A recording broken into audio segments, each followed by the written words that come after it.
Get all special या चॅनलला subscribe करून बेल आयकॉनवर क्लिक करा आणि व्हिडिओ मित्रांना शेअर करा. नमस्ते मित्रांनो, कसे आहात तुम्ही सगळे? गेट ऑल स्पेशल या यूट्यूब चॅनलमध्ये आपल्या सर्वांचं स्वागत. मित्रांनो, आज आपल्यासाठी एक अतिशय महत्त्वाची बातमी घेऊन या व्हिडिओच्या माध्यमातून आलेलो आहे. मित्रांनो, महाराष्ट्रभर 12,000 पदांची शिक्षक भरतीची प्रक्रिया सुरू आहे. त्याच्याचबरोबर शासकीय नोकरीची आतुरतेने वाट पाहणाऱ्या उमेदवारांसाठी आज एक अतिशय आनंदाची बातमी पेपरमध्ये छापून आलेली आहे. पाहूया मित्रांनो सविस्तर की काय आहे ती बातमी. प्राध्यापकांच्या भरतीला निवडणूक आयोगाची मान्यता, आचारसंहितेचा अडसर दूर, 3,580 पदे भरणार. पाहूया मित्रांनो विस्तृत ही बातमी काय आहे. आचारसंहितेमुळे खोळंबलेल्या प्राध्यापक भरतीला आता गती मिळणार आहे. आचारसंहिता जाहीर होण्यापूर्वी ना हरकत प्रमाणपत्र मिळालेल्या महाविद्यालयांना प्राध्यापक आणि कर्मचाऱ्यांची भरती करता येणार आहे. राज्यातील महाविद्यालयांमध्ये पुरेसे प्राध्यापक नसल्यामुळे विद्यापीठ अनुदान आयोगाच्या काही योजना मिळत नसल्याची तक्रार महाविद्यालय आणि प्राध्यापक संघटनांनी केली होती. संघटनांकडून सातत्याने होणारी मागणी आणि आंदोलनानंतर अखेर भरतीची प्रक्रिया शासनाने सुरू केली. राज्यातील 10 अकृषी विद्यापीठांमध्ये प्राध्यापक आणि कर्मचाऱ्यांची जवळपास 9,580 पदे रिक्त आहेत. यापैकी 3,580 पदांची भरती करण्यास शासनाने मान्यता दिली.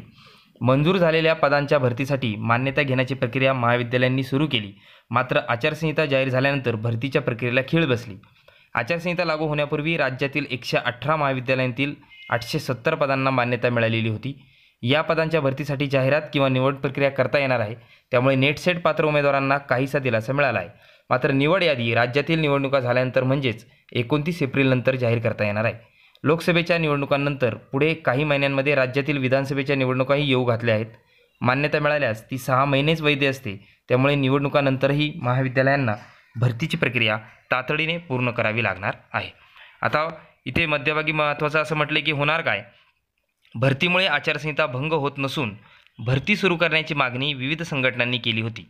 त्यानुसार निवडणूक आयोगाने पदभरतीस मान्यता दिली आहे. मात्र सरसकट पदभरती न करता ज्या पदांना यापूर्वी मान्यता मिळाली आहे त्या पदांची भरती करता येणार आहे.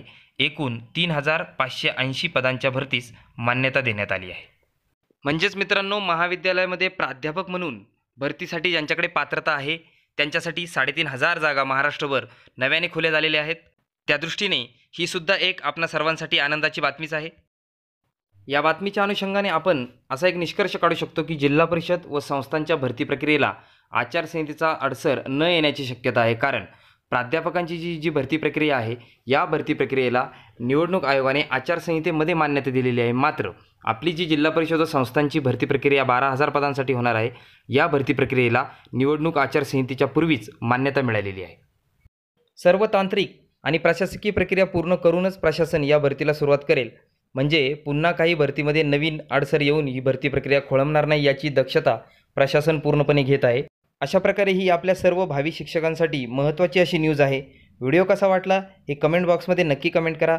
त्याचबरोबर आपल्या गेट ऑल स्पेशल या चॅनलला सबस्क्राईब करून सबस्क्राईब बटनासमोरील बेल आयकॉनला क्लिक करायला विसरू नका. मित्रांनो, पुन्हा भेटूया अशाच महत्त्वाच्या अपडेट व उपयुक्त माहितीसह. धन्यवाद.